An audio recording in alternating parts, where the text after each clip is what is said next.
Welcome to Hidden Gems. I'm Love City. I'm here with my co-hosts Expo and Jabair. What up? And we're here with a special Philly dude by the name of Cosmo Baker. What up, what up, what up? Yeah. Hey. Good vibes in the studio tonight. Good vibes. Good being here. Good seeing all of you wonderful gentlemen here. It's a wonderful time. It's a Wednesday in May. It's May 1st, right? May 1st. Yeah, man. Shout out to all my workers out there. Happy May Day. We're out here at Watts Studio, and we're about to set off the Hidden Gems party in a little bit. Which Cosmo Baker is a guest tonight to play some music for us. But here we are at the podcast. We're gonna get into it. Yeah, we got a dual header tonight. Stacked lineup tonight. That's right. Yeah. That's right. We just finished recording a podcast with Chemist and Dyad, which is Micah and Anwar, and that shit was fire. Yeah. I'm psyched to hear Chemist, man. It's funny too, because honest, I was saying to Jabair earlier, like granted this is an admission of my own ignorance, you know what I'm saying, but I had never even heard of the dude before, and then however, that's indicative of me kind of living in my own bubble, you know what I'm saying, or whatever. But I ended up going into my promo email, and I saw that there was a promo for the song I'm on a Budget, right? Yeah. And here's the thing, I try to listen to every promo I get. It's because kind of the ethos of digging. For sure. That's kind of like that's what we're it is. here to talk about. You know what I'm saying? So it's like so I'm like always, and granted, this you can kind of wean your promo lists so that that after a certain while you're getting somewhat of a high percentage of quality shit, you know what I'm saying? Yeah. Know who you're getting it from and stuff yeah, like exactly. that. You know what I'm saying? But I ended up downloading that joint, or maybe even just streamed it real quick, and I was like, oh, okay. It's a cool rap song. And then I was like, all right, let me listen to it again, and I was like, damn, okay, that shit is hitting. That's like a nice 104 BPM, you know what I'm saying? I'm like, it's like a cool almost I don't want to say it's a novelty, of course, because it's not at all, but there's a certain je ne sais quoi to it. Yeah, a timelessness. That really made me think of kind of cool rap songs from the 90s. Okay. You feel me? Yeah. So for sure. When I saw that he was attached to this, I was like, oh shit, that's cool. I had no idea he was a Philly dude either. So I was like, all right, that's what's up, man. Absolutely. Kind of everything kind of coming together. They're hidden gems of the city, and we're really, really, really stoked to hear from them. For sure. Yeah, he's been on the come up and for sure a hidden gem. So it's very appropriate, We get paid for every time we say hidden gems on the podcast. So. And my royalty is part of that hidden gems. Yeah. It's the really buried ones way down at the bottom. Hidden gems. Very hidden. Very, very not hidden gems, just hidden gems. All right. So talking about DJ or producers and rappers hitting your inbox, let's ask you a question. How does one catch Cosmo's ear with their track? What are you looking for? What's a rookie move that you can make when hitting somebody up? How do you get through? I actually read a stat that 400,000 songs hit Spotify every weekend. That's crazy. Wow. 400,000 new songs. So we're all out here trying to make music and trying to get through. We get our music to matter. Yes. Well, it's difficult because there's obviously an oversaturation and such proliferation of music. Now in 2019, I don't want to say this in a dismissive way, but anybody can make a song and put it out, so it's a matter of actually having something which is quality, having something which actually discerns itself from all the rest of the, I get so many SoundCloud rapper and just kind of 62 BPM, weird synth wash with it's the Quincy Jones Ironsides, everybody uses and shit like that. Yeah. You know what I'm saying? And it's just but none of them know what it's from. But nobody knows that it's Yo, that's a theme great from Ironsides. I'm so happy that you referenced that, man. Right? For real, that's. Yeah. Well, people don't even know what we're talking about now that you even just said it. Well, it's a sample pack song to that, or sound. It's a sample pack, yeah. It's originally the theme from Ironsides. Ironsides was an old show starring Raymond Burr. He was either a detective or an attorney. He was in a wheelchair, hence his name Ironsides.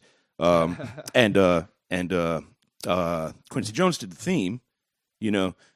I think significantly sampled by Positive K for Step Up Front. I think that was the first person that used it, you know, but used the whole thing. Yeah. And then has that boop, boop, boop, boop, like this big, you know, that big, it's Quincy Jones, so that big, you know, brass orchestra shit. You know what I'm saying? To it. Yeah.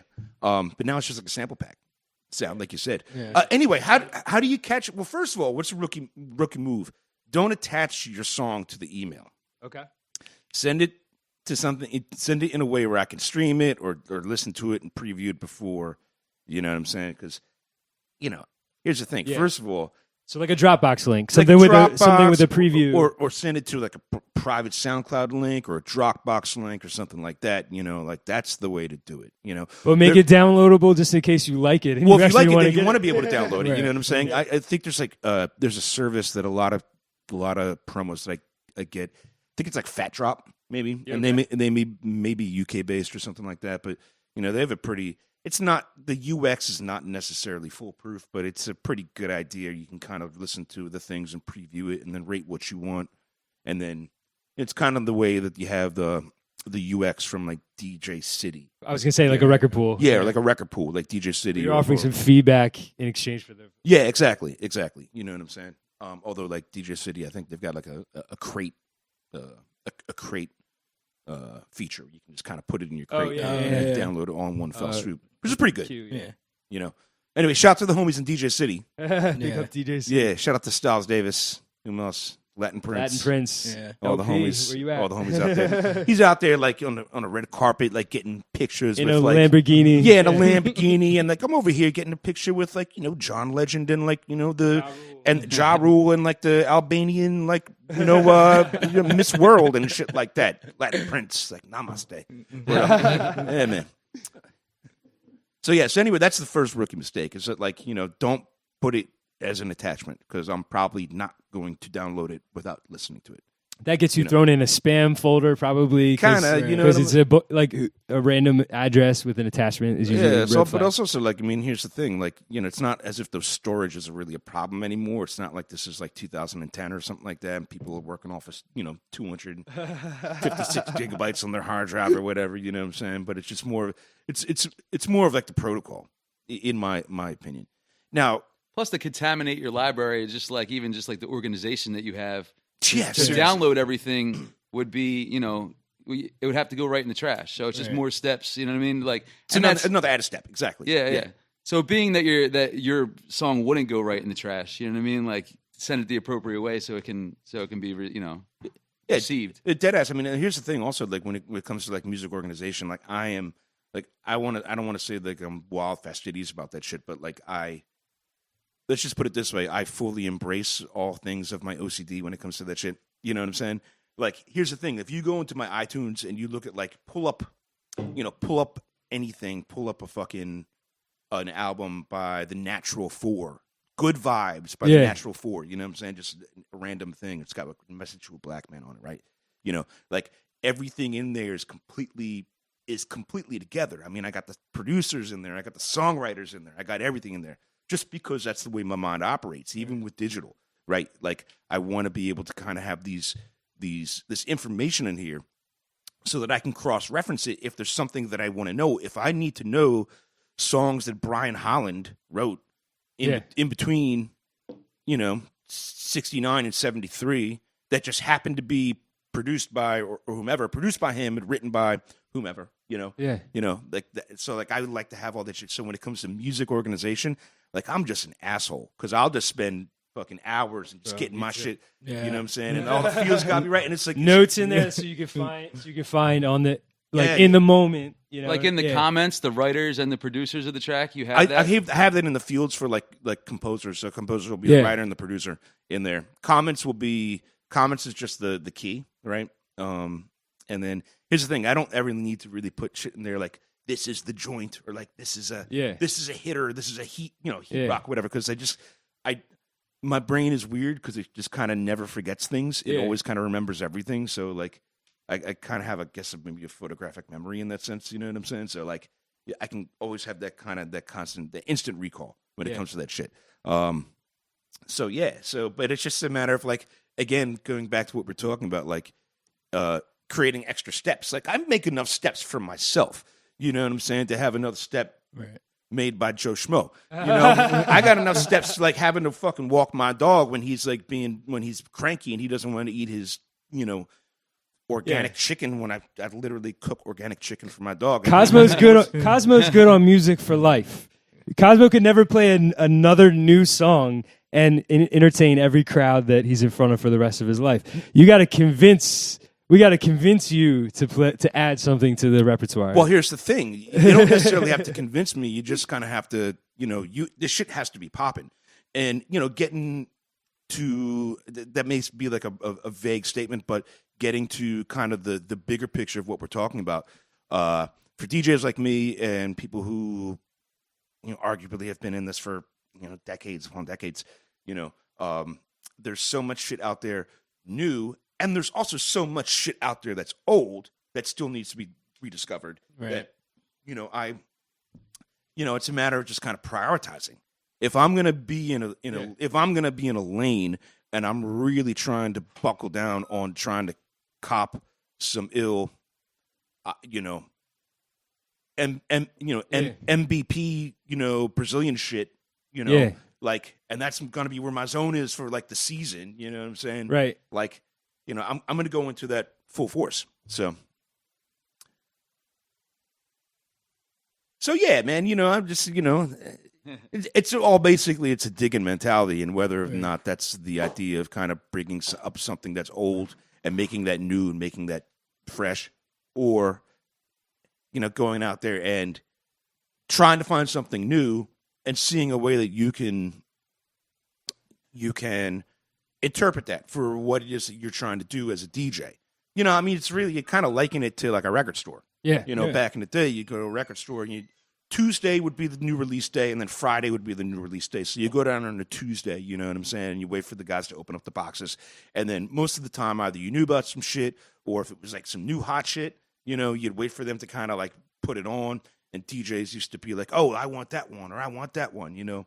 But then during the interim, you'd just be in the stacks, like trying to pull shit out and you know, putting together the clues as to like what may make me want to put the needle on this groove. Yeah. You feel me? You know, and like, I mean, I remember back in the 90s, I used to go to this place. There's just two record stores in Brooklyn. One was called Superpower, and one was called International. They were out on like Flatbush Ave somewhere, like at Crown Heights, you know what I'm saying? And it was like so ill. It was such an ill experience because I would troop out there on whatever train it would be, go out there on like a Saturday afternoon, and you roll up till there was like a kind of like a little counter. And then on the back, behind the guys on the joint, no, I'm good, thanks.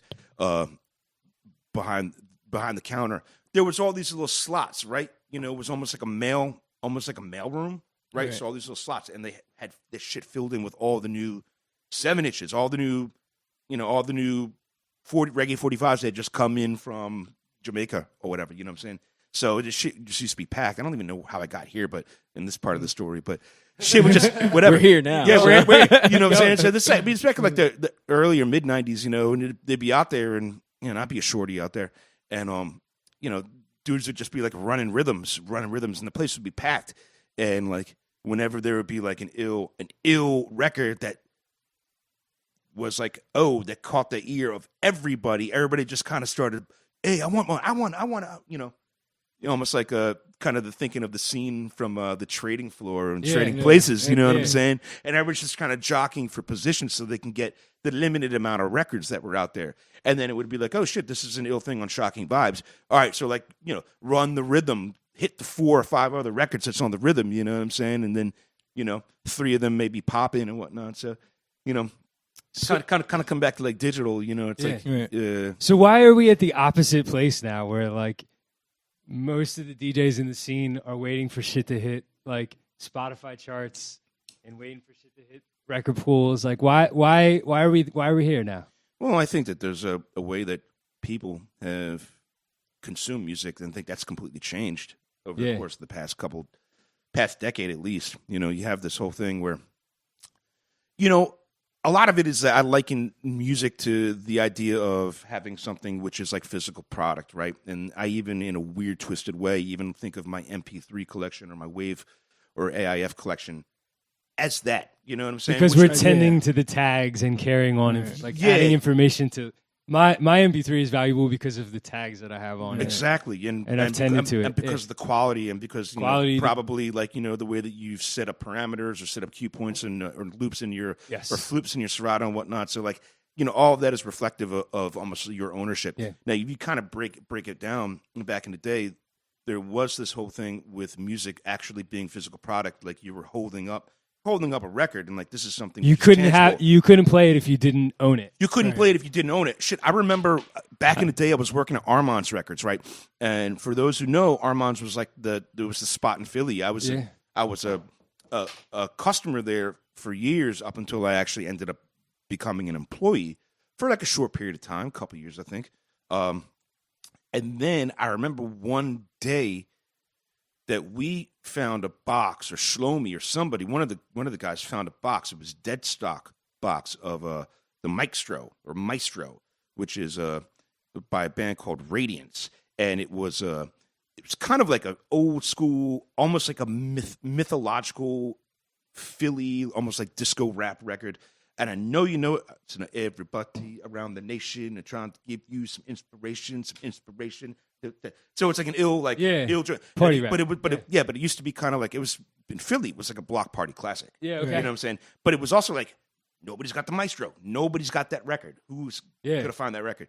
So you guys found a box of them. So then they found a box of it, like dead stock, and it's crazy. And I remember scandalous right there. And here's the thing. I bought as many copies as I could afford. I could only afford like 6 copies.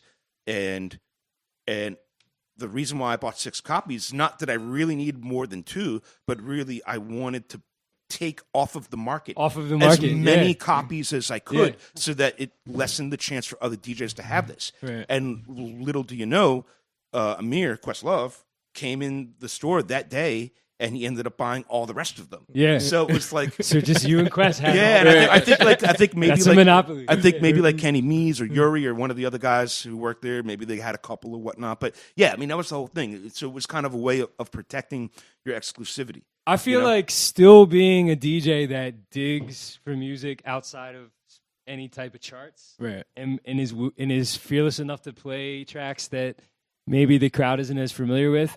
Is like the new version of that. Like you're playing a rare record, and it's rare because only you were willing to dig for it. Right. You know? Right. I mean, I think that, I guess another question would be like, how are you digging now in a digital age as opposed to, buying the rest of the Maestro records? Well, that's a really great question.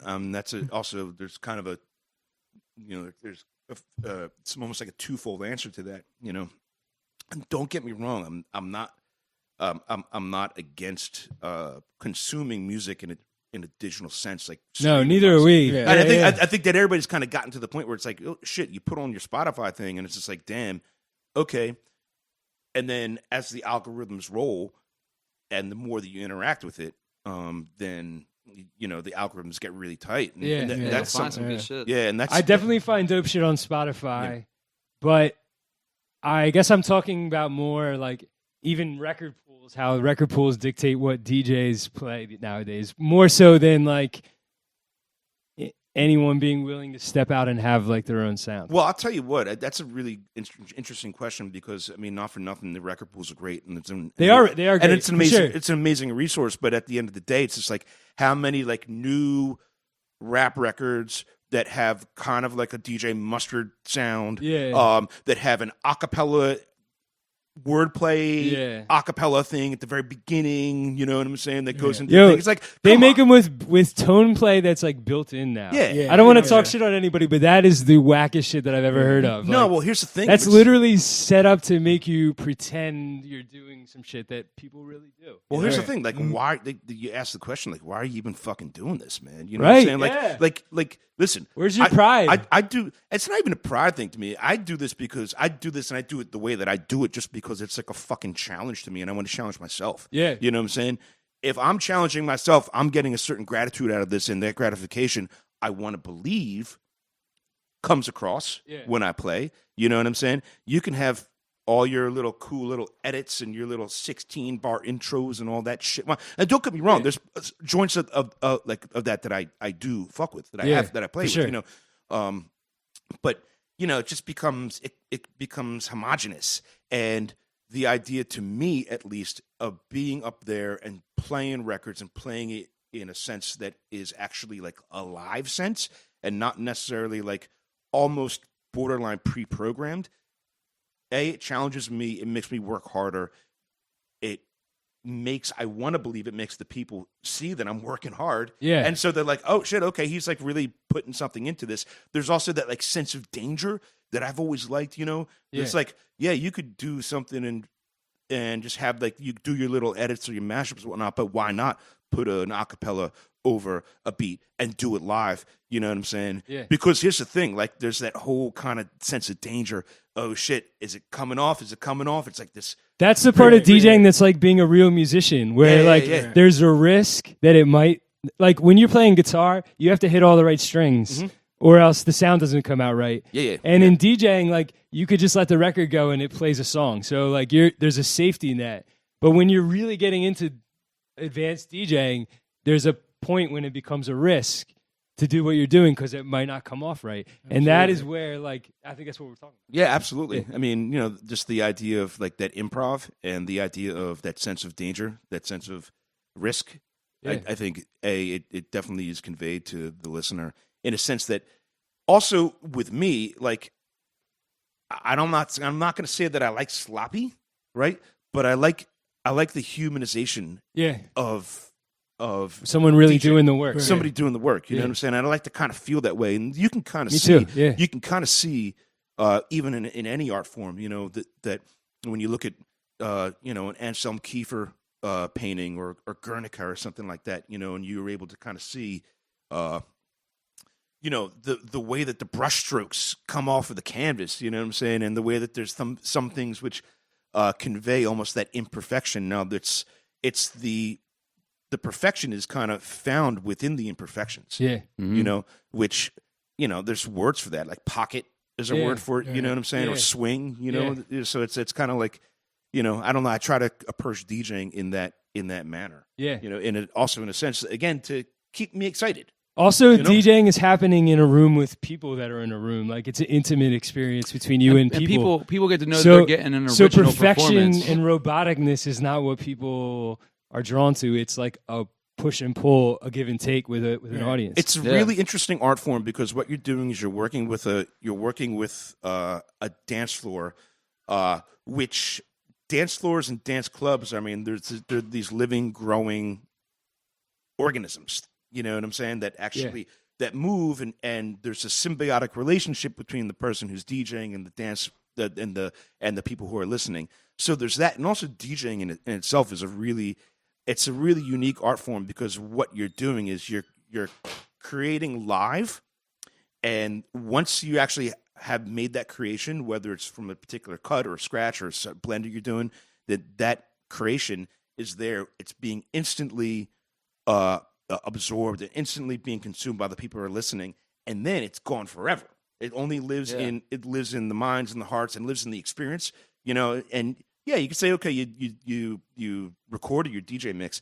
I don't know, man. I don't know about you, but every time I do a party and that shit is fucking bonkers, and then I go back and I listen to the live mix, and I'm like, yeah, all right, it's cool. You know, it's cool. But people are like, oh yeah, you're. But what's missing in the tape is the feeling in the room. Yeah. You know, and that's a real thing. Like, you know, even if it's a little sloppier than you thought it was, maybe that's what like endeared it to people that were there. Now, I'm not over here saying that I'm sloppy, yo. I went too far. I'm just saying, you know what I'm saying? Like, you know, like my grit. You know what I mean? It's good that people know they're getting an original experience. They're getting an original sound. That it's not something that it has been. It's not something that's tired. You know what I mean? It's something that you're inventing on the spot. That's right. So it's like kind of the improv nature of it. Yeah, like a good comedian, like a DJ's bringing up feelings that are in the room. just like a comedian's pointing out like the person in the front row. Like we're picking out like feelings that are in the front row and calling them out with music. We saw Russell Peters. Oh yeah, And it was for my birthday, right? also a DJ too. Who was also a DJ. Shout out to Russell Peters. He's also like he's a great dude, awesome dude, great DJ too. Yeah, and also kind of like an a guardian of the culture, I guess you could say. Yeah. But he played at the comedy club. Jabair and I went for it was like my birthday and whatnot, so it was dope. You know, Russell hooked it up and whatnot. Went backstage, hanging out with me and Jabair and Russell Peters and like Bumpy Knuckles and like like Cash Money. It's like it's wild and random shit like that. But my point is that like for his show, literally at least 3/4 of it was him riffing improv off of people that were in the front row. So he started bagging on one person, right? And then that somehow created a segue into like the next group of people that he was talking about it. And it was all observational humor, but he found a way of kind of drawing this collective thread between all of that shit. And it was like literally like genius, watching this motherfucker, genius. Yeah. Like, oh my God, like that's why you get paid the big bucks. That's why, maybe not that's why, but like for real, like, so like, I kind of think that that improvisational or just like flying by the seat of your pants shit is somewhat lacking and somewhat missing in quote unquote DJ culture. Yeah. I think of, this is not to bag on a whole community or like genre or not, but like I think of like a lot of EDM DJs. And listen, I love dance music. I love a lot of EDM shit. And I'm friends with a lot of homies shit like that. But a lot of motherfuckers, it's just like lockstep, and that shit is just there's no. It's almost soulless. There's no swing. It's gonna be a build. It's gonna be a drop. It's gonna be a build. It's gonna be a break. It's gonna be a drop. It's a build. Like let's. Let's just liven up the party a little bit. You know what I'm saying? I remember like the judge. Yeah, I mean, I remember like back in the day, like Dylan Francis used to always say like geeked out on like Purify Brothers, James and Bobby Purify, the song that I'm Your Puppet and shit like that. Yeah. And he's like, yo, I play that shit. He's like, I play that shit when I end my set at like big festivals. And I'm like, okay, see, that's cool. So you're kind of coming out of the box and use your platform to to expose people to some dope shit. You know what I'm saying? Because you hear I'm Your Puppet, nobody's gonna not like I'm hearing I'm Your Puppet. Yeah. For those of you who don't know, you should check out James and Bobby Purify. I'm Your Puppet. It's a very good song. That's 2 gems from Cosmo already. I hope you're hitting pause and writing this down. Hidden gems. I mean, I also think like the thing with EDM that always trips me out is that like the DJs that people tend to gravitate to more do take those risks. Like you go see DJ Snake play, who's literally at the top of that echelon. Yep, and he still plays on turntables. Still plays on turntables. Will cut into everything he's doing and is flawless. Yep. He's still on Scratch Live for some reason, but I didn't know that. Yeah, man. I think about a lot of the guys like up echelon, like obviously like A-Track and shit, and even Diplo. You know what I'm saying? Laid Back Luke. Laid Back Luke's a fucking monster. Yeah, I mean, Wolfgang Gardner's a beast. A monster. You know what I'm saying? Like, there are really people in that DJ. industry that care about the art of DJing. They care about it, But more often than not, those guys are like trying to pass as DJs because they're forced to play their productions live. Right. Like it's a weird situation. I actually think there's a huge similarity between real DJing and stand-up comedy.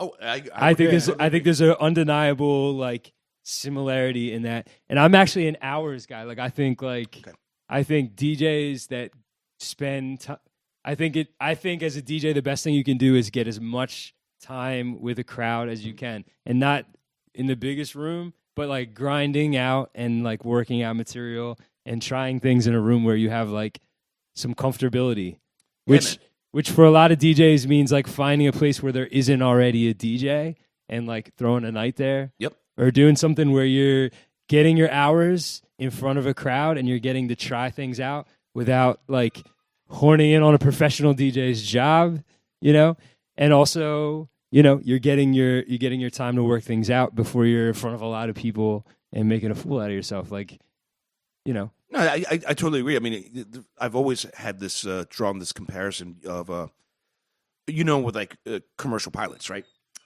commercial pilots that say, okay, like you've logged in 10,000 flight hours. Whatnot, Yeah. you know what I'm saying? So like, DJs, like you put in the hours, in a cumulative sense in that way, right? And it's kind of the 10,000 hours. The Malcolm Gladwell. Yeah, exactly, that whole thing.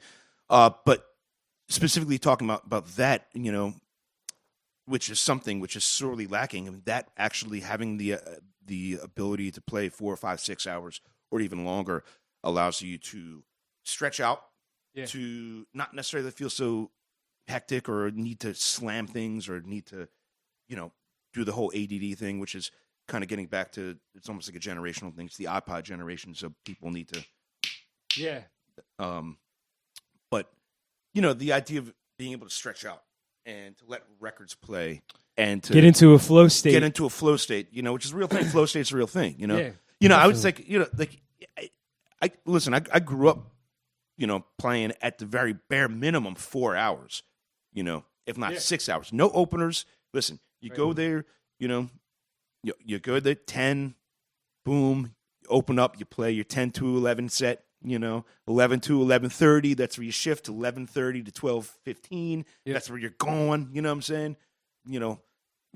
Being in New York, pacing a night being out. in New York, you'd have to hit like 2 more like 6 plateaus. hours. You know what I'm saying? And then take that last hour and ease that last hour out. You know what I'm saying?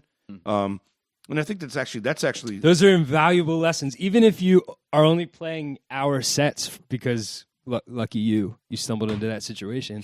There's still a flow to an hour. If you just take it to 10 from your first song and stay at 10 the whole time, like, what are you doing? it's not. I think it gets monotonous. At some point, if you don't have these peaks and valleys, either in a night or in your hour, then it's like you play something at 100 decibels, for an hour long, you're gonna get tired. But if you have the peaks and valleys, then you can always introduce something new and you can always shift. And I think it leaves room for improv and other things you can do, throughout your set. Yeah. I agree. I completely agree. And again, like, part of it as well is, I mean, granted, it's not necessarily with every genre, but part of it as well is actually giving honor and respect and love to the records themselves. I love quick mixing and, like, also being in New York for a long time. That's just like, that was like a real New York thing. Like, you hit 6 seconds to this record and that's a segue. It's like, it's like boxing. Like you said in combos, you know what I'm saying? Yeah. Which I still love to play in certain ways, but man, like, when you're playing like breaks or like, not just like breaks, but like disco and classics, groovy like music. You know what I'm saying? It's just like I would hear like dudes like cutting, like slamming like disco intros, and I'm like, yo, it's so fucking wearying, And then also, it's like wearying, and then also the other it's literally music that was written to evolve over time, so that the best part might be in the back. These motherfuckers were scientific geniuses. They were like fucking mad scientists that, like, Bunny Siegler and Victor Carpassian and fucking Tom Moulton. You know what I'm saying? It's the first time Carpathian got mentioned on the podcast. I think it's the first time Bunny Siegler got mentioned on the podcast. That's probably our fault. So this is Philly, right? No, we're doing it big. I've been a TSOP back for Cosmo's episode here. No, but here's the thing: like, these motherfuckers were like scientific, like geniuses, like mad scientists. Like, they structured and engineered this record for it to be 9 minutes long. Yeah. And that, like, okay, cool. And then 4 minutes in, and then like 7 minutes in. And like that shit is engineered to work a certain way. Yeah. And just slamming that shit really doesn't do justice to the record. Like, just play something else. Just play something else, bro. Yeah. You know what I'm saying? Or like, like you're just, I don't know. I don't want to sound like I'm that because I'm not like a hater dude. You know what I'm saying?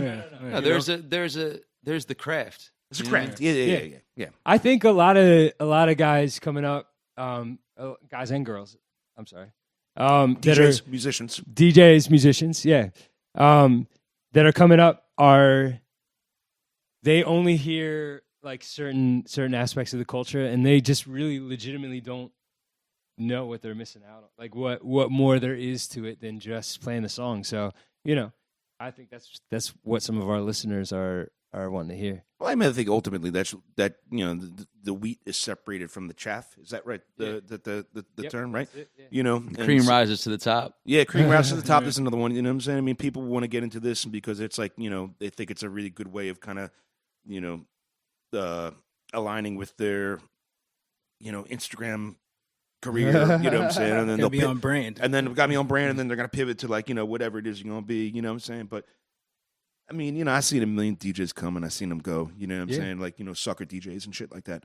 And I'm not saying, DJs, and I'm not trying to be like that guy. You know what I'm saying? But like, I seen a million come and I seen a million go, and I seen people who really believe and practice the craft and want to get better. Like me, bro. Like I've been doing this since I was fucking 15 years old, and like, in no way am I'm not. Like there's so many DJs that are like infinitely better than me technically, or like no more shit and whatnot, but like, I use that as a fire under my ass so that I can constantly get better, like constantly get better. I think about a dude like Craze, Craze was just talking about like like why do you still practice? Why do you still practice, right? Yeah. You know what I was saying? gonna bring that up. Yeah. Those tweets were so on point. He's always on point. Yeah. He's always on point. I mean, basically that's my dog, you know what I'm saying? But like he's like always on point. Him and Zach with the whole real DJing thing, and A-Track with the whole real DJing thing, and people often kind of be like, oh, well, like that's like an almost like this elitist thing, But that's what this podcast is for. It's for the people who aren't just trying to do the bare minimum to get popping. They're trying to be the best. They're trying to find their own sound. They're trying to have their own voice, and that's the answer. Like, continue to be like motivated to get better, even if you already feel like challenge yourself, fucking scare yourself, man. Scare yourself, make a fucking mistake, make like 10 mistakes, make 10 mistakes, and then next thing you know, like out of those 10, there may be one thing that you like kind of you want to deconstruct to be like, oh hey, shit, I literally put together my set for tonight's thing like an hour or so before I got here. You know what I'm saying? And like I kind of pulled shit up, right? And I'm like, all right, cool. Pulled some records last night, pulled some shit today, put some shit in order, and ran it through like once or twice, made some adjustments, and I'm like, all right, so after all this shit I'm talking about spontaneity, I put together a set tonight. So so what? You know what I'm saying? I mean, it's a showcase. Yeah, but that's music rule number one. Like everyone that makes that shit look easy is doing some secret prep. Like that's like he even feels, somewhat insecure about saying it out loud. But the truth is, like, if to come off super smooth, you got to work super hard behind the scenes. It's worse when it goes the other way, when there's just musicians that, or musicians, DJs, anything that, know that they got it and they can do it and pull it out. But just like, okay, this isn't my biggest show that I'm doing, that I've done in the last year. You know what I mean? Like, oh, I got this in the bag. Like, I'll just show up and play whatever. You know what I mean? Sure. And not that you can do that and it'll be the fucking dopest thing. You know what I mean? But like, the reason that you do what you do is because you care. Like, you know what I mean? Like, this is you're invested into it. I think the people that take their like, foot off the gas always wash out. Yeah. Because only the most passionate and the people that really have something to say rise above. We were talking on the last podcast. 400,000 new songs on Spotify every week.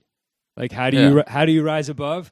You rise above by like finding a way to express yourself in a way that's not biting anyone else. Right. Well, music is so accessible now. It's so accessible now, and it's just as accessible to be a producer or a DJ. Like, you can just get. It's so easy, accessible for you to start. So even like the sucker DJs, like we're talking about, you know what I mean? Like nobody started off like, it might look good for whatever, and some people might really do that. But no matter what, everybody always says like, oh, I love music. Like, everybody loves music. You know what I mean? It connects with like, that's why it connects. So like, you love music, but how much work are you putting in? How much do you care about stamping your name in the fucking history book of like, and giving people, giving back to like the very thing that you love. Like, how much and how bad do you want to be famous to do some corny shit? Like, well, I think put something up that you're proud of. You know what I mean? If it's also about incentive. Pardon me to interrupt, but it's also about like what's your incentive? Are you doing this to get paid? Are you doing this to be famous? Is this an entry point to something else, to the next pivot of your career? I know dudes that are DJs, you know? Yeah. They grind it out and they still love it. And granted, in my life, I mean, I've been fortunate enough to make a career off of DJing and music, and also having had that open up lots of different other opportunities for me, which has been great, and you know, also help pay the bills. Obviously, you know what I'm saying. Yeah. But you know, I mean, here's the thing: kind of getting what you're talking about, the idea of check your incentive. Are you doing this for any other reason other than you feel a deep connection and you love this music, and you either want to create it or you want to actually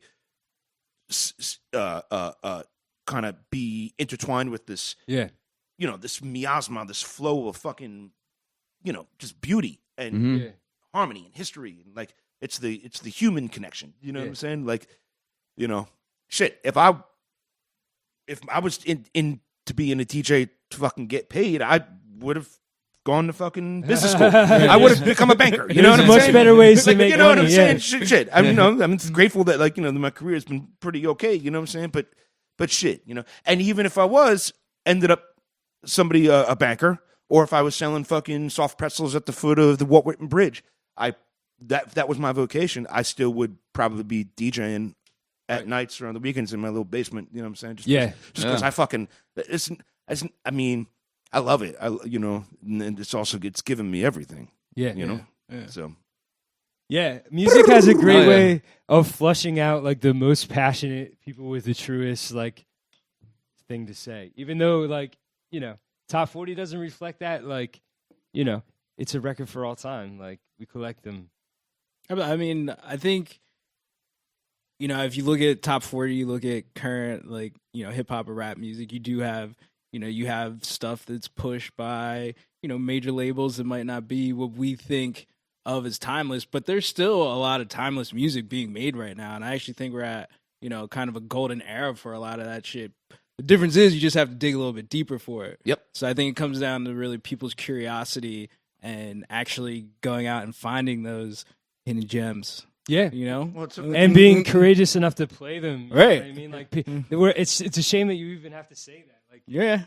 like we're all different people. Like, we should all have different styles as DJs. Like, Right. like you shouldn't book me and expect like the same shit that the guy played the night before. You should book me because the shit that I play, Right. because you do your thing. 'cause I do Like my I thing. know when Kaz is DJing, which I think is like the deciding factor for DJs, you know, that I go out and see him, like, you know, what sets you apart from the next guy. I could walk into a room blindfolded and be like, And that's Kaz. Yeah. Kaz is definitely playing right now. Yeah. You know, I don't even have to know. You know, I don't have to see him in the full sweat yet. Yeah. You know?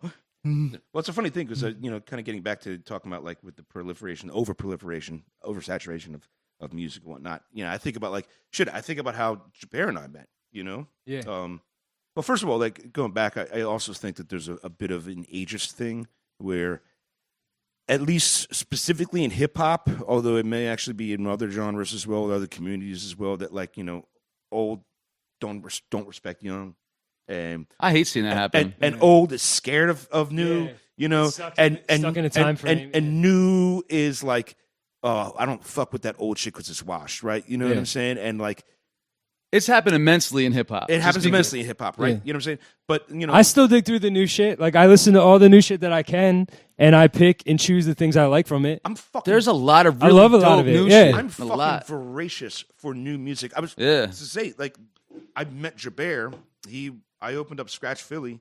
Shout out to Scratch. Scratch Philly a few years ago. Yeah. That's And where then- we all met, by the way. Right on. Yeah. Yeah. I mean, I met Yeah. Jabair before that, but the Serato Yeah, beat battle I know. was, I was met how you. we I met linked. you there. Yeah. I think I met you outside of it, but maybe Yeah. like kind of adjacent. recent to that. Yeah, But like, here's the thing. Like, that you brought know, a lot of people together. By the way, I'm He glad did. you're bringing it up. Yeah, And then Jabair, I'm speaking for you. You know what I'm saying? But like, whatever. You know what I'm saying? So like, he came. You came from Cali. You're from here, but you came Yeah. from Cali, right? And then it ended up being that we were working together, and very happy that we got along off the bat. This worked out. It It worked out. I was Holy like, shit. I just saw Kaz the do-over like last month. And then I was moving to LA. I was like, Kaz is going to be my boss. Tight. But it was really, so anyway, it ended up being this thing where we pulled mad hours and like office hours, you know what I'm saying? So like we would be I would be at my desk, he'd be at his desk, and we'd be doing what we've been doing, business wise. But the entire time, like we both were on the same wavelength, just like looking for new shit. I'm on SoundCloud, and Jabair would be deep on SoundCloud, and I'd be deep in something else. And so we ended up kind of creating this relationship that would be like, yo, you got to check this. Yo, and then I'd be like, yo, you got to check this. So literally for years, it ended up being that like part of our job was literally just sitting at each other's respective desks and digging just like together. digging for new shit, Yeah. and that ultimately, I don't want to say like rekindled because it never really went out, but it definitely reinforced the idea that like, listen, like there's so much good shit out there. There's so much new shit out there. People are pushing boundaries. Musicians are really taking risks. Genres are being bended, all with help from producers who are willing to take risks and DJs who are willing to step out on the fucking edge and be like, I'm gonna do something a little funky, a little different. You know what I'm saying? Yeah. And technology continuing to grow. Technology, yes. Yeah. I mean, you can't front all the. We're all push users here in the room. Shout out to Ableton. Shout out to Ableton. Shout out to Ableton. Shout out to Big Serato. And Serato as well. Yeah. We gotta get Serato down here. We're actually hardcore embracers of technology at Hidden Gems. We want to show young producers like the different ways that you can make music with hardware, with old stuff, with new stuff. You know, with the bridging of technology. Yeah, I mean, like what Roland is doing, I think is an With amazing the bridge and everything with Serato. Yeah, you And can then, like- sync up an TR8 with Serato and I mean, have that's them line up in sync. We actually are gonna try to do something at Hidden Gems with someone that does that in upcoming months. Sneak. Who the fuck is calling me from 917? I'm sorry. No, all good. I'm just starting to call in the back. My bad. I don't want to do that. Put them on. Plug it. Yeah, yo, you're on the set. Oh man. I wanted to bring up the series of concert events that you did with Scratch at the Fillmore. Oh yeah. So some of those were like some of the dopest. I actually feel like that for the series for the time that it lasted was one of the most well curated batches of music that was brought to Philly. Thank you. You brought the 143 party. Yep. Which I'm an R&B guy, so that to Philly was really cool to see in person. That was dope. You brought DJ Scratch. You brought Scratch. We did Scratch and Four Color Recluse. We Zach. did Scratch and Recluse together. And that that's right. Yeah. So that was like, shout out to Recluse, shout out to Scratch. So that was like, here's kind of backing up a little bit, and shout out to my man Colin, who's the COO of Scratch Music Group, who was basically the man who really helped all of the Philly business get off the ground. And I owe you a phone call back. My bad. I'll hit you up. So, I was working with Scratch like way before back when I was still living in New York. Okay. But then we kind of in the rollout from when we were opening up Philly, we decided to do a whole bunch of kind of events. We called them Wide because it was like, and I'm not really a huge fan of the name, but like the idea of wide, it was basically like wide open. Like there's a spectrum here. There wasn't a theme between that connected them other than cultural significance. Other than DJs who can really kind of put on a fucking show. You know what I'm saying? So like, but it was wide. It was a wide spectrum from DJ Scratch from EPMD all the way to like, Yeah, but like we did did a bunch of shit. We did a bunch of joints in New York actually originally before we did them here in Philly. At Webster Hall, and it was like trying to remember like. I know that we had Prince Paul, we had Stretch, we had Maceo, we had TJ Mizell, we had Nick Hook, we had Nick Hook's shout out to Nicky, shout out to Nick, MOS, DJ MOS, who's the homie, a lot of homies like that, and then also we were bringing up young, up and coming, aspiring DJs to kind of give them that platform. Which was ultimately kind of the model and the path that we were going with Philly. Yeah. And the idea of like, okay, cool, like I'm a music appreciator. I can appreciate DJ Scratch and his genius just as much as I can appreciate Recluse. And so like, why not put them together on the same bill? Yeah, exactly. You know what I'm saying? Yeah. And that to me like really kind of spoke to at least where I come from as a DJ, where you would go out and you would hear, talking about like true open format, like back in the day, you go to a party and you hear hip hop, you hear reggae, you hear house, punk band, you play all that shit. You know what I'm saying? So the idea of like that's kind of where the direction that we were coming from with that, And still to this day, it's just like, I think that me as a DJ who can play house, who can play disco, who can play hip hop and shit like that.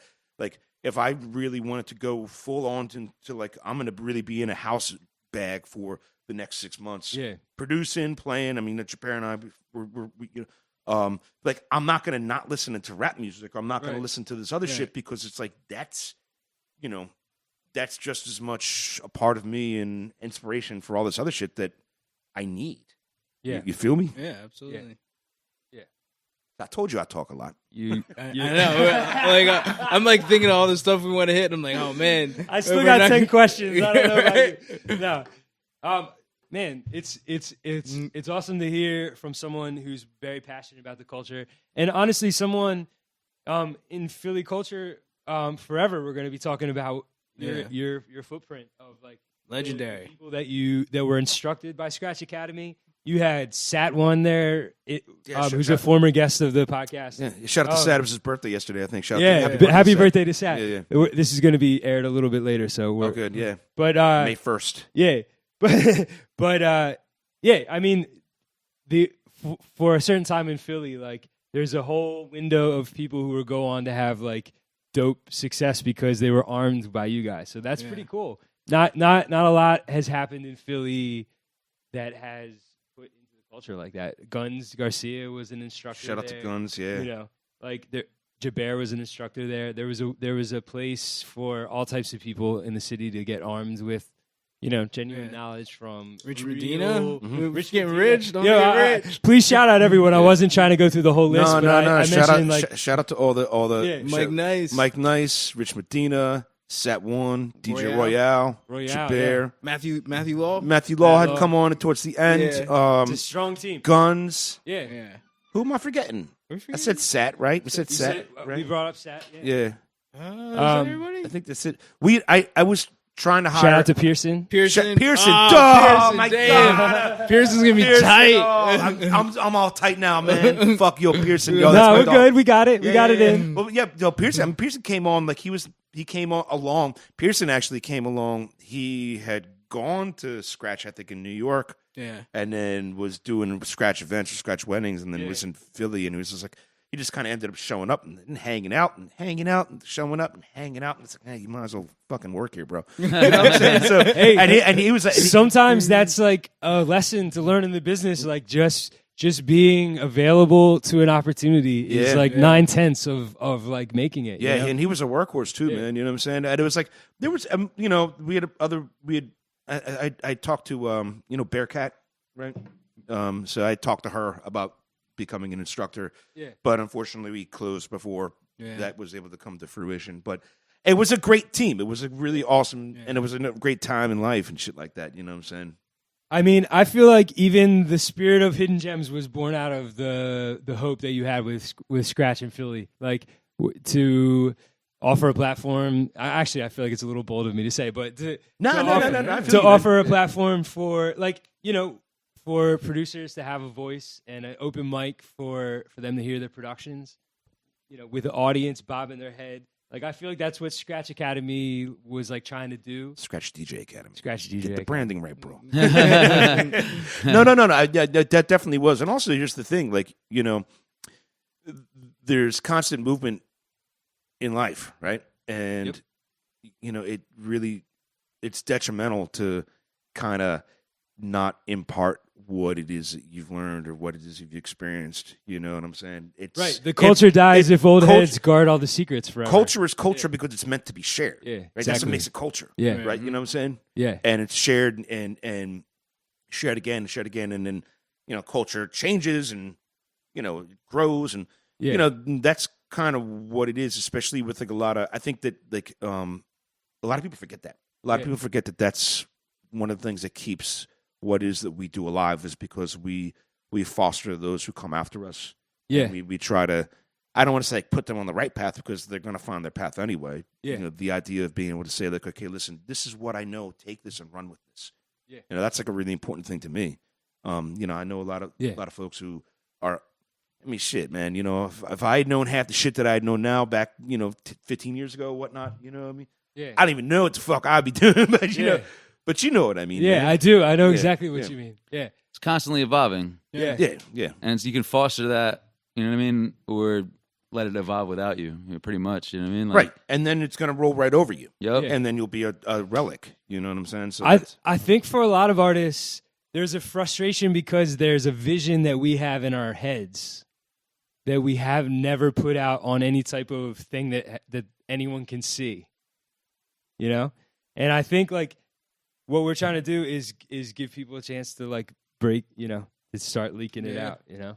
Yeah, I mean, I think, you know, the cool thing that I find with Hidden Gems, I think, you know, most of us, everyone in this room kind of comes from, you know, the DJ and then producer sort of background, or musician and then producer background. And whereas a lot of, you know, kids these days, and I think, you know, a lot of our listeners and a lot of people that are come here and play beats now come from the idea of, you know, they want to be a producer first, and then they start producing and they're making cool shit.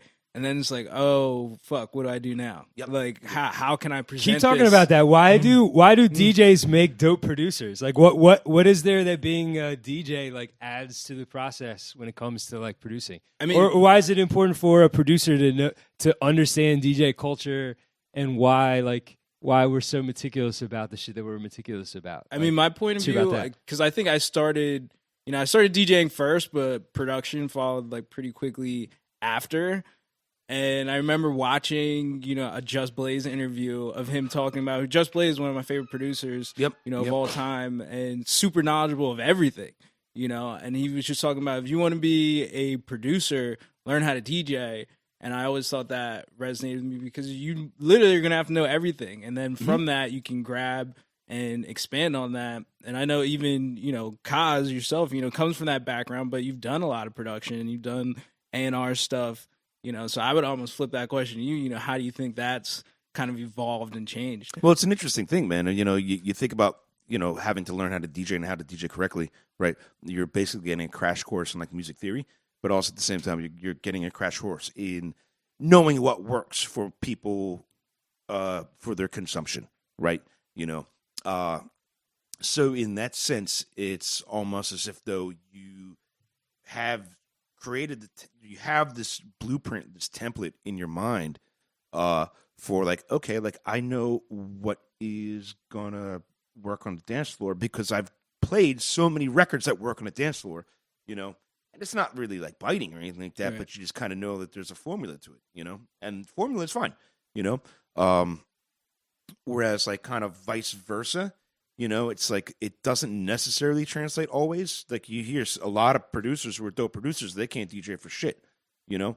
But in the sense of somebody who has learned how to and not always, because not every DJ is a good producer, but in the sense of you actually being a DJ and kind of learning the intricacies and the nuances of records that actually work for dance floors, you know, that kind of gives you a huge edge up, I think. Right. You know?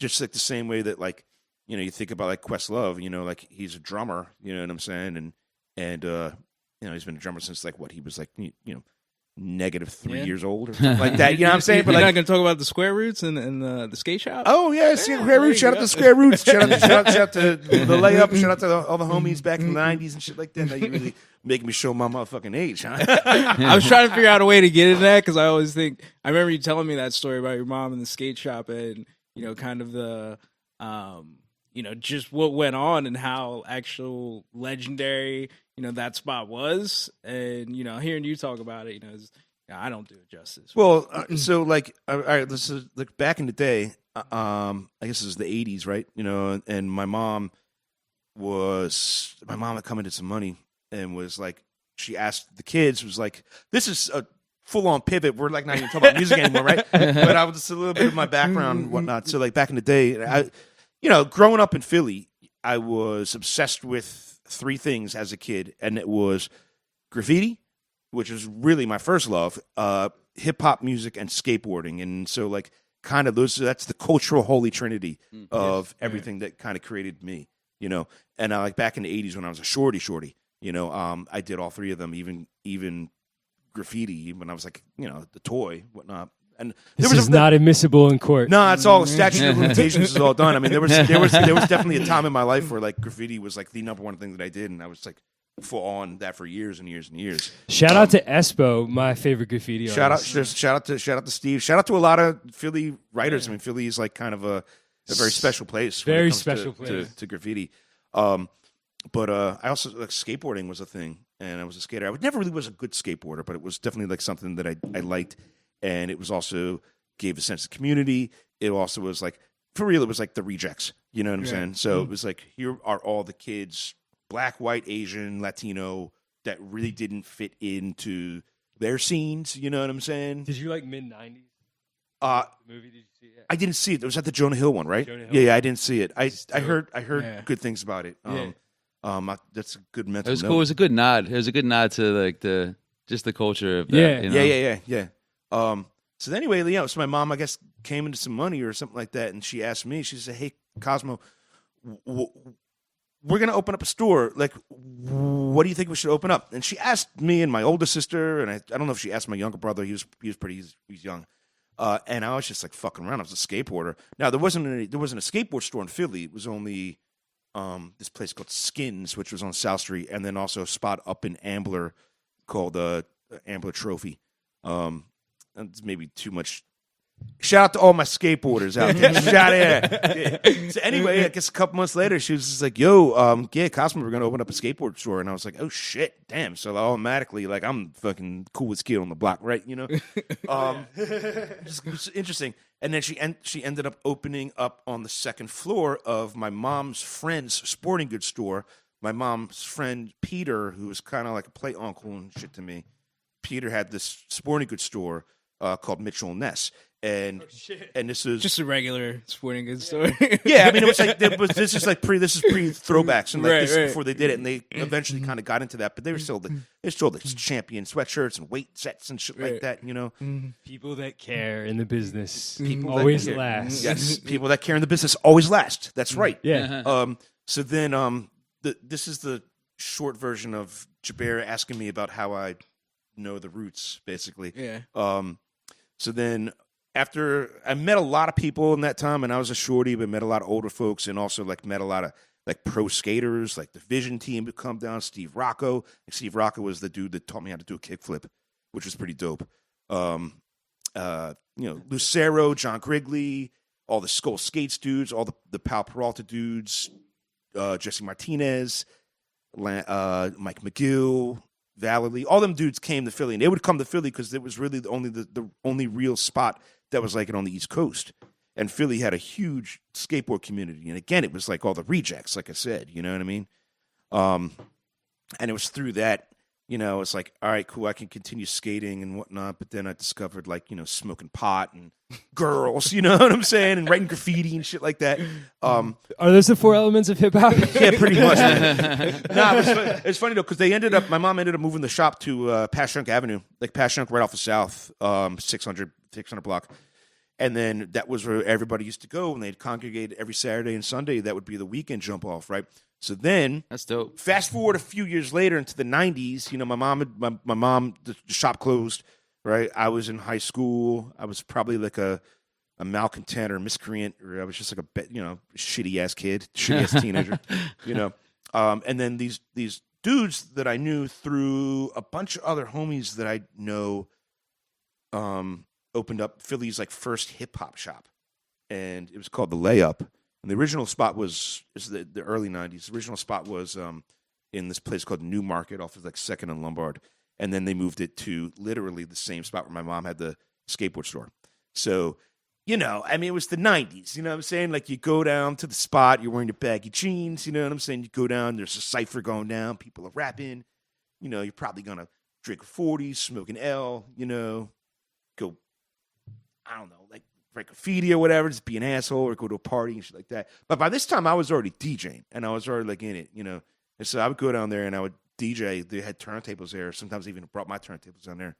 And it was around that time that the Roots, they're called Square Roots. They would just end up posting up on South Street, right on the spot on South Street. Busking. Yes, busking. And they were a few years older than me. But ended up just kind of meeting them, Tariq and Amir and all them. And remember, like Passyunk and South, like Fifth. Passyunk and South, yeah, basically Fifth and South, And there's like one wall, which is like that. It's like the laundromat, or used to be a laundromat, whatnot. That's where everybody would be posted up. So, you know, that was a really, really cool part of time. And it's funny, too, because all the dudes behind the layup ended up doing good shit. Like Tramp ended up he was a cartoonist and a graphic designer. He did A View from the Underground and Source Magazine and Channel Zero MTV cartoon. And Robbo ended up being like a pretty big designer with Nike, and now he's with Adidas, and he's like big designer, like lives out in Portland. Yeah. Keith Keith is still the tour manager for the Roots. Nice. You know, so like, you know, a bunch of other dudes. I know it's like Alim. I don't know what's happened with him and Jean. But yeah, it was like that was kind of like that was my school. That was where I came up as a shorty. Yeah. You know, being around all that shit. You know, Yeah. and like we used to talk about like going to the record stores and whatnot. So like we'd go get records, and then I'd go down and I'd bring them over to the layup and just play these joints. You know what I'm saying? And like play them for people that were shopping, but also kids that were hanging, kids that were out there freestyling and whatnot. You know, and you know, oh, this new group right here, this new record, it's fucking dope. Who are they? I'll call it MOP. Yeah, you know, like, all right, I'm gonna go play this down at the shop. Yeah. You know? And, Yo, but that's literally what I was talking about earlier about finding a space where there's never been a DJ and bringing an original sound, which is like just the shit that you're into, that you really would ride for. You know what I mean? Absolutely. Yeah. It's crazy because like just hearing you tell the story, and like I grew up somewhat in a recording studio and learned the basics of engineering and like production from that. But it wasn't until I really got into DJing. You know, when I was 16 and got my first set of tables, my homie like from back home got a set of tables, so we would just like, you know, go back and forth. And I also hung out with a bunch of skaters. So it was my, you know, I'd say it was more skateboarders, but you know, I was a fruit booter, so I had my inlines. You know, I had a couple of my friends. We hit it on the inlines. Who says that about themselves? I don't care. I got it my whole life. You would get the sideways glance, you know what I'm saying? But Yeah. I was already expecting that. I eased in with that. So, but I was we rolled together. It's all good. I was a roller skater, so fuck y'all. Nah, but roller skating is a whole other thing. I mean, That's the essence of it all to me. Yeah, I mean, my brother. Skate rink, Yeah. count roll rink. Skating rink. Well, here's the thing. Like, Literally I wasn't count roller by rink. no Shout out to means count was I good like as an aggressive inline skater, but like I roll with a lot of really dope. Like they were really sick, you know. So I just got to hang out, and part of the thing we would do is take the bus or take the Paco. When I was like 15, 16, started taking the Paco to Philly, and we'd skate for half the day, and then I started Crush a going line to, of cones. Penn's Landing. If I could hit a soul grind or a porn star across one of that whole ledge, accomplished. Day is good. You know what I mean? So like we started doing that, and then you know I started DJing. So I actually ended up going like Armand's Records was like the mecca for me to be like I used to just go there, and you know not even when I was skating, just take the bus over, take the train over, and just go to Armand's because I'm from South Jersey, and just go to Armand's and just dig get started. That's when I first found like Invisible Scratch Pickles and getting their records and breaks, and then like started asking you know the guys that worked there like you know what's dope that just came out, and they point me to the right direction, and like that's when I really like fell in love with like the culture and like just hip hop and like really like kept me to it.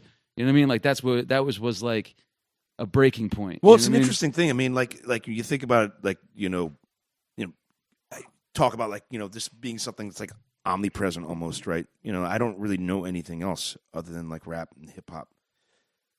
At least in the sense that like, you know, almost everything else has been filtered through that as kind of being my entry point, you know, because it was like as a shorty growing up in Philly, right? Again, I just everything that was around me, you know, that's what I was drawn to, you know? So getting on the highway, driving up to my grandparents' house on Sunday mornings, you know, and we drive by the Wall of Fame, you know, right over on 30th Street, you know what I'm saying? And like I'm a shorty, and I'm looking at these colors pop, and I'm looking at the characters, and I'm looking at Eastro, and I'm looking at Mr. Blint, and I'm looking at Clyde and Credit and JC and all these old school guys, you know, the graffiti writers, you know, and I'm like, holy shit, like I want to, like, I don't even know what that is, but I want to be able to, I want that, like I want that, you know what I'm saying? And then like, you know, like as you know, because my mom was pretty liberal, so she let me kind of let me up to my own devices and shit like that. Saturday and Sunday, you know, like you go down to like, you know, let's go into town. Let's go down to Chestnut Street or Market Street and whatnot. And what do you see? You see, you know, dudes walking around with boom boxes playing Houdini, you know, and people breakdancing on linoleum. You know what I'm saying? Like on some Beat Street shit, but like that's what I was seeing. You know what I'm saying? Mm. So then you end up like, you know, again, like this is just kind of like this whole thing, which is the omnipresence. You know, and I think about like, you know, as a kid, you mentioned Armand's, right? Yeah. And like it was Armand's and Sound of Market and Funko-Mart, right? And those are the three spots that you go down there and like, and this is back in the day. I didn't know Funko-Mart, but Sound of Market was the other one I went to. Yeah. But even like you think about like back in the day, man, like Market Street and Chestnut Street, like Market Street, I mean, it was like Times Square on the sense of like just like, you know, porn theaters and just like gully as fuck. Gully as fuck, you know what I'm saying? You know, and we'd go to like places like Funko-Mart would be like my shit because you know, it would just be like kind of cool walking into this like cool. You go down, you go to arcades, like Spaceport and Supercade and Zounds, like play some arcades and then go like want to buy a record and shit like that, you know. And a spot like Funko-Mart, you go in there and like you go in the back and say how the records, right? But then that store was just so bulked because like there's records, but then there's also music equipment that you could buy and like turntables and weird shit. But then here's the gold counter and you can buy gold chain. Over here is like you can get a poster. You can get a poster of like, you know, of Eric B. and Rakim, or a poster of like Pebbles, you know, or the black light like Afronomical Zodiac sex position signs, and then over here you can get like not the first time that's been mentioned on the podcast. Shit, hidden gems. No, but then over here, be like, all right, look, well, you get like, and this is even like when I was a shorty, I'm like, what are they selling these like little bags for? You know, and like the scales and shit like that. You know, so you can go into your scales and you get your coat cut, you know, and all that shit. You know, they sell butterfly knives and like starter pistols you could bore out. You gotta stay up on the Bally song for like a Saturday night special type of pistol and shit, man. It was bugged out. Anyway, and here's the thing. That's a special kind of place. And I actually used to buy records at a place like that too, but different. Here's the thing though. There was a guy that worked at Chino, you know what I mean? And Chino to this day still was like one of the guys that was on my Break Genesis shit, was a dude that put me up on Mad Records and shit like that. I would go there and I'd be like, I'd buy a record. Roy Ayers record because I know Roy Ayers, you know what I'm saying? And he'd be like, well, I think that you really might like this, Cosmo, and put me on to like a Donald Byrd record, or you know what I'm saying? And so Chino was the man on that regard. You know, shout out to Chino. Hey. Shout out to Funko-Mart. Shout out to all the homies. Yo, this has been fucking awesome. I really appreciate you coming through. I hate to even wrap it up, but we actually have a party to... We got a party to do, right? We got a party to do. Okay. And if you're listening to this podcast and you weren't at that party, you fucking slept. You fucked up. That's cool. All right, so real quick. So what's next for Cosmo? What you got lined up? What am I plugging right now? Okay. You can always follow me at CosmoBaker.com, CosmoBaker.com, all Cosmo Baker, everything, Instagram, Twitter, Facebook. I don't really checking that shit much. You know, I'm always there on Twitter talking a lot of shit. Instagram, I'm like, you know, feeling self-conscious or whatever. Yeah, I don't know. A lot of selfies. A lot of self-hatred going on. A lot of Bootsy. A lot of pictures of my dog. Shout out to my dog, Bootsy. Yeah, we got a bunch of shit happening. I'm actually, Jabair and I have been working on a project. We have 2 records which are coming out. Can't wait to hear that. It's kind of a cool. It's like an extension of our love for like old school disco filtered house. But like in a new in our way. I hope we get a demo of it here before it drops. I was gonna say, maybe we'll do a little something. A little something. So they got that. I might be able to save you a spot on the list. I got a pretty big remix project that's coming up next month in June. Basically, Universal Records is putting out the 70th anniversary of Miles Davis' Birth of Cool. Ooh, so there's a remix on that, but also I'm doing some A&R shit on that. Wow, that's major. So dude. That's cool. Shout out to everybody on that. Shout out to my man. It's literally the birth of cool. Andre Torres. Yeah, birth of cool. It's like 70. What else? I have a band now, and we're putting out records. We're beginning to record and put out records. And hopefully we're gonna have records in the pike by the fall so that we can have our live show dialed in by spring. It's we don't really know the name yet, but it's me. It's my homies Chances with Wolves. Ooh. They've got the homies from Javelin that are doing music on it. And it's kind of like a really cool, weird thing that we've been fucking around with and playing around with the idea for the longest time. And we ended up doing it. And we were like, oh, shit, that's really dope.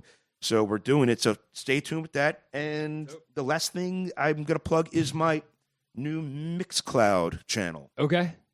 So what is it? So Mixcloud Select, which is a whole new thing that they're doing. Basically, the idea is Mixcloud is getting behind a certain amount of creators. And it's a pretty good list. Like, Lefto and Charles Peterson and Andrew Weatherall and things like that. And I'm one of the guys. Sick. So basically we have a whole new platform, which is Mixcloud Select, in which we can, we have a whole thing and we get subscribers and you can subscribe to me. And in subscribing, there's a whole lot of features and exclusives and all sorts of shit that is unlocked. And it's a really bold and really smart pivot and initiative for Mixcloud. Mixcloud is actually going to be doing a lot of shit this year. And that's going to run in conjunction with a brand new mix series in which I'm debuting towards the end of this year, which is, you and I have talked about it a little bit in the past. So it's basically, it's my take on the Peel Sessions, John Peel's radio show from back in the day on BBC. Ooh. So it's kind of like that. And so through the Mixcloud Select, you're going to be able to kind of have access to that, and also because it's subscriber based, you can the money that's coming into that is actually going to pay the artists. All the artists that get featured on my show are going to get paid. Ooh. It's going to actually they get the royalties. So it's like a really smart thing. Yeah. And any extra money that comes into the actual core of the show, that money goes out to actually getting other artists and other musicians featured for it. That's dope. I'm stoked for that, man. Yeah, so and that's called Mixcloud Select, and I'm happy to be. I'm like one of like 30 people I think that's on it, and it's a global thing. So yeah. If there was a college for DJing, there would be a whole class on Cosmo Baker. You could study that man's mixes. I know I did for sure, and he put me onto a lot of game. And that's, why we're really proud to have him here on the Hidden Gems radio. Absolutely. To get to pick his brain a little bit. And hopefully we'll get to have you back another time. I would love to, man. I mean, come in here, keep this rolling. Have a beer, do number 2 and shit. But we can't. We got a party to rock in a minute, all right? Let's do this party. That's tonight. You can always check us out. Hidden Gems podcast. Shout out to you guys. I'm ready. Shout out to my dog. Yo, he's not here. Oh, man. Yeah. Shit. Yo, thanks so much, guys. Appreciate it. Let's get it. Thanks for tuning in. Thank you.